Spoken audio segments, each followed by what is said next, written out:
안녕하세요.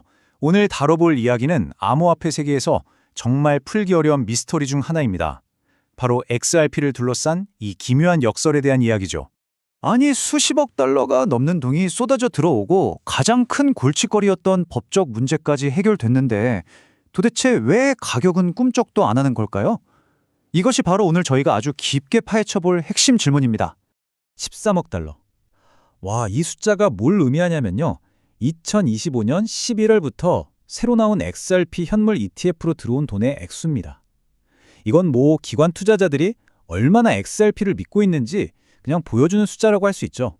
그런데 말이죠. 현실은 완전히 반대 방향으로 갔습니다. 이렇게 어마어마한 자금이 들어왔는데도 XRP는 최근 7일 연속으로 하락하면서 2달 만에 가장 긴 약세를 보였어요. 모든 게 다 좋아 보이는데 가격은 떨어진다. 바로 여기서부터 이 미스터리가 시작되는 겁니다. 자, 그럼 이제 본격적으로 한번 파헤쳐 볼까요? 먼저 왜 올라야 하는가? 이 강세론의 근거부터 한번 짚어보겠습니다. 자, 이 타임라인을 한번 보세요. 정말 좋은 소식들이 연달아 터졌습니다. 2025년 8월에 SEC 소송에서 이기면서 가장 큰 걸림돌이 사라졌고요. 11월에는 시타델 같은 거물급 회사들한테 5억 달러 투자를 받으면서 기업 가치를 무려 400억 달러로 인정받았어요. 그리고 바로 현물 ETF가 나왔는데 비트코인 다음으로 제일 빨리 10억 달러를 모았죠. 이 모든 게 이제 XRP는 날아갈 일만 남았다는 강력한 신호였던 거죠. 그러니까 전문가들이 보기에는요, 이건 뭐 기관들이 XRP를 대놓고 사들이고 있다는 너무나도 명백한 증거라는 거죠. 그렇기 때문에 지금 가격이 왜 이 모양인지 더 이해가 안 되는 상황인 겁니다. 자, 이렇게 펀더멘털은 탄탄해 보이는데 바로 그 순간 기술적 차트를 딱 열어보면 와, 완전히 다른 좀 어두운 이야기가 펼쳐집니다. 이 표가 진짜 흥미로운 부분인데요. 기술적으로 얼마나 상황이 안 좋은지를 하나하나 까서 보여주거든요. 가격이 단기 추세선 밑으로 뚝 떨어졌죠. MACD 같은 보조지표도 이제 하락 시작이라는 신호를 보내고 있고요. 그리고 제일 중요한 건 이 200일선이라는 아주 강력한 저항선을 3번이나 뚫으려고 시도했는데 다 실패했다는 거예요. 역사적으로 보면 이런 패턴 다음에는 거의 항상 추가 하락이 나왔거든요. 27억 개. 자, 여기에 또 하나의 좀 섬뜩한 숫자가 있습니다. 이게 뭐냐면 최근에 거래소로 흘러들어온 XRP의 양이에요. 이건 뭘 의미할까요? 네, 맞습니다. 수많은 사람들이 이제 팔아야겠다 하고 준비하고 있다는 아주 강력한 신호일 수 있다는 거죠. 여기서 또 하나의 모순이 등장합니다. 실제로 XRP 네트워크가 사용되는 양, 그러니까 온체인 활동은 180일 만에 최고치를 찍었어요. 사람들이 XRP를 엄청나게 쓰고 있다는 뜻이죠. 그런데 이렇게 활발하게 사용되고 있는데도 그 가치가 가격에는 전혀, 정말 하나도 반영이 안 되고 있다는 겁니다. 이상하죠? 자, 그러면 이 완전히 상반되는 신호들 도대체 어떻게 해석해야 할까요? 시장에서는 크게 두 가지 이론이 맞서고 있습니다.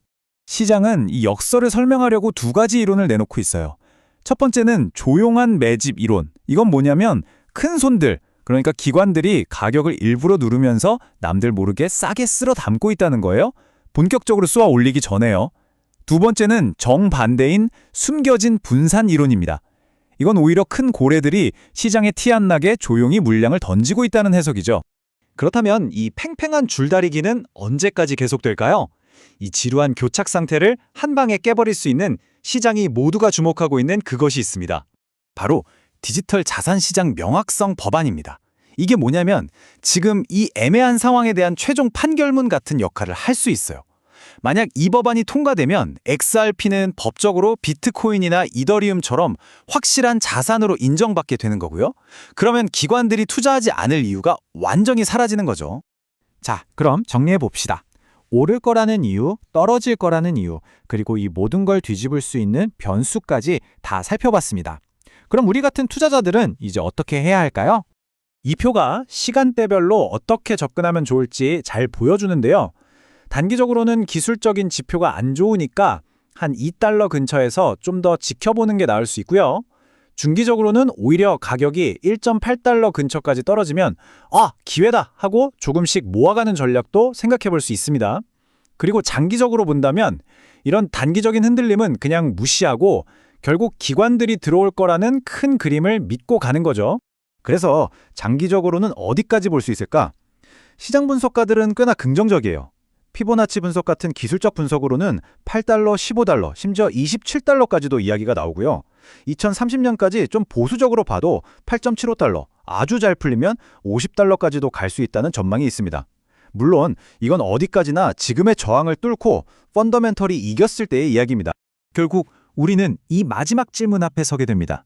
탄탄한 펀더멘털과 차가운 기술적 지표가 정면으로 부딪혔을 때 과연 어느 쪽이 먼저 깨지게 될까요? XRP를 둘러싼 이 기나긴 역설의 끝은 바로 이 질문의 답에 달려 있을 겁니다. 여러분은 어떻게 생각하시나요?